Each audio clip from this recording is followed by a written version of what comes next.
niyo siya ng kaliwanagan ng pag-iisip. Gisingin niyo po siya at ilayo sa mga demonyong nakapaligid sa palasyo. Magandang araw at narito po tayo para sa ating panibagong update. Naku po, napakaseryoso na ang ating mga senador. At isa na nga dyan, itong Senator Amy Marcos, na kapatid ni Pangulong Marcos, sa pagkontra sa sinusulong ni House Speaker Martin Romualdez na umano'y People's Initiative na tinatawag nila na political initiative, Peking Initiative, at kung ano-ano pa ang kanilang sinasabi patungkol sa People's Initiative. Na ayon nga kay House Speaker Martin Romualdez, o tinatawag naman nilang Tamba, na dapat umano ay hindi makikialam itong Senado. Naku po, magandang hamon din ito, ano? At dapat umano patunayan nila kung talagang siya ang mastermind nitong People's Initiative. Ngunit ngayong Martes, mga kababayan po natin, may mga testigo na itatapat laban dito kay House Speaker Martin Romualdez na sinasabi na siya talaga ang may pasimuno kahit anong deny niya pa, mga kababayan po natin. Ngayon, para kay Senator Amy Marcos, may isang masamang tao. Ang termino niya na sinabi is malalim po, mga kababayan po natin, na umano'y umuudyok sa ating Pangulong Marcos na gumawa ng hindi kaaya-aya at labag sa kalooban ng taong bayan. Kaya posible ngang mapahamak umano ito si Pangulong Marcos kung ipagpapatuloy niya ito. Yan ang sinasabi ng ilang retiradong PMEers, mga kababayan po natin. Kaya umaasa umano ang mga kababayan po natin, pati itong mga retiradong sundalo at syempre itong Senator Amy Marcos, na dapat magkaroon ng konkretong desisyon itong si Pangulong Marcos sa bawat desisyon na kanyang gagawin. At hindi maging sunod-sunuran sa tinawag niyang demonyo na nasa loob ng Malacanang. Sino po kaya, mga kababayan po natin, ang kanyang tinutukoy na masamang espiritu na nandyan sa loob ng Malacanang, mga kababayan po natin?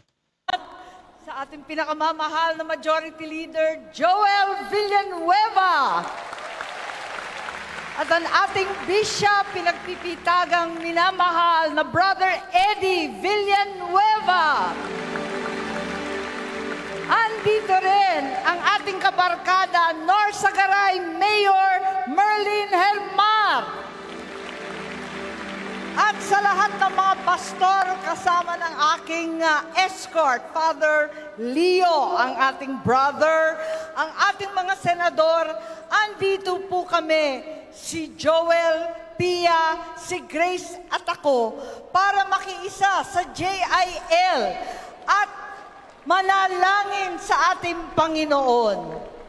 Panginoon Diyos, inalay namin sa iyo sa araw na ito bilang mga saksi ng minamahal at pinagpipitagang Brother Eddie Villanueva ang lahat ng aming isipin, gagawin at sasabihin. Punuin po ninyo ang aming mga puso ng biyaya upang ang lahat ng aming gagawin o hindi magagawa ay naaayon sa banal ninyong kalooban. Tulungan mong mahalin ka namin tulad ng pagmamahal ng JIL, ng buong isip, buong puso at buong lakas. Naway maging inspirasyon ka sa amin na aming mga gagawin para sa kagiganhawa ng aming kapwa, ng aming pamayanan, ng buong bansa. Inalalapit ko sa iyo ang bayang ito. Kami po ay iyong iadya sa makasariling ambisyon, kawalan ng malasakit at pagkabulag sa kapirasong kapangyarihan. Palakasin ninyo ang kalooban at kalusugan ng mga pinuno ng bayan upang makapaglingkod ng mga katapatan, simpatya at pananagutan. Basbasan nyo ng katapangan ang mga kapwa kong senador, lalo tigit ang aming Majority Leader, Joel Villanueva, upang manindigan para sa aming institusyon ang ating konstitusyon at ng mandato ng taong bayan. Ipaalala po ninyo, mahal na Panginoon, sa Kongreso na sagrado ang tiwala ng bawat Pilipino, na ang botong ipinagkaloob sa bawat halal na pinuno ay bunga ng kalayaan at demokrasya. Protektahan nawa ninyo ang ating Vice-Presidente. Ang kagandahan taglay ng kanyang puso, pagiging matiisin, mapagpatawad at mapagkalinga. Higit sa lahat, haplusin nawa ninyo ang puso ng aking kapatid, ang Pangulo ng Pilipinas. Buksan po ninyo ang kanyang mga mata at bigyan niyo siya ng kaliwanagan ng pag-iisip. Gisingin niyo po siya at ilayo sa mga demonyong nakapaligid sa palasyo.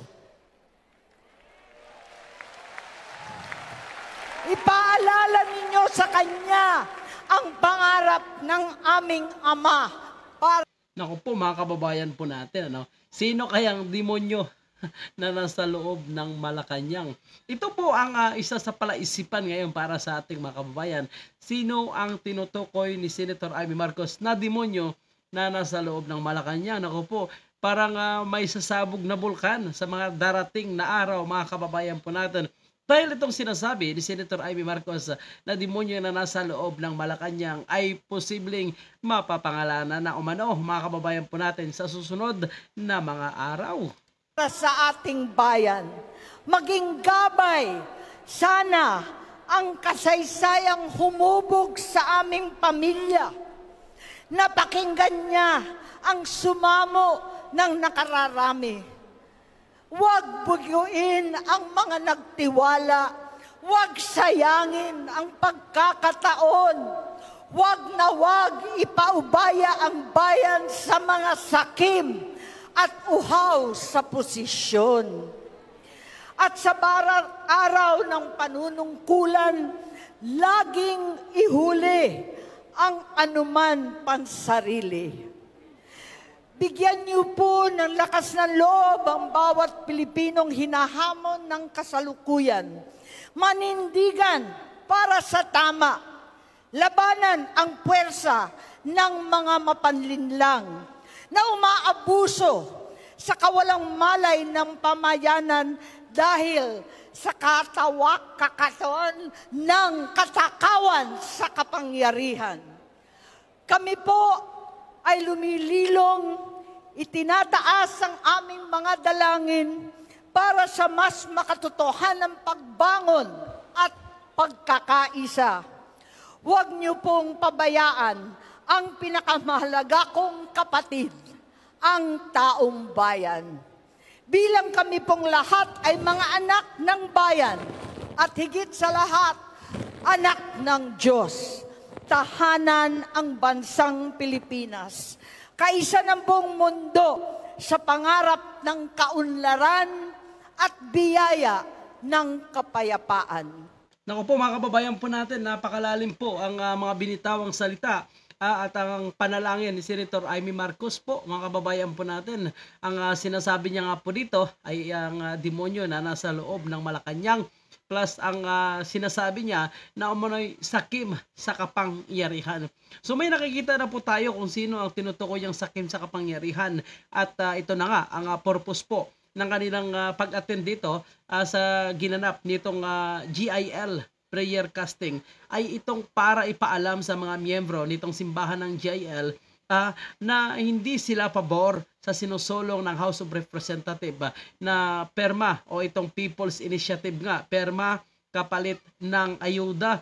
Kinukontra po ito ng mga senador po natin. Siyempre, anak ng leader nitong Jesus is Lord ay si Senator Villanueva na isa sa mga kumukontra at umano'y may hawak na ebidensya na nagtuturo kay Speaker Martin Romualdez na umano'y siya nga ang mastermind sa pera kapalit ng perma para sa People's Initiative.